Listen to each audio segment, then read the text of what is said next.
ধীরে ধীরে আমাদের দূরত্ব বেড়ে গেল, কথা বলা কমে গেল, যোগাযোগ হারিয়ে গেল। এখন আর ছোটোখাটো বিষয় নিয়ে আমাদের দীর্ঘ আলাপ হয় না। তোমার উপর খাটানো সমস্ত অধিকার নিষেধ হয়ে গেল।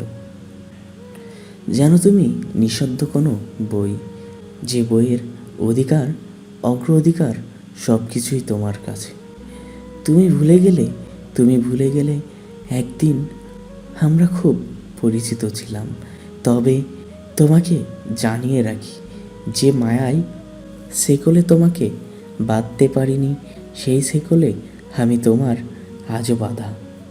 কত চেষ্টা করেছি, কতবার ভেবেছি ভুলে যাব, কতবার হাঁসফাঁস করেছি, ভুলতে পারিনি।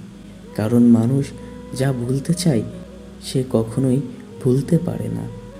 চিত্রকারে আবারও ফিরে আসে।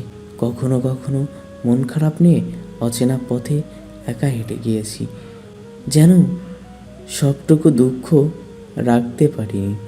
বাড়ি ফিরে দেখি দুঃখরা আগের মতন দরজায় কড়া নাড়ছে, যেন আমি তোমার কাছে নিকট আত্মীয়।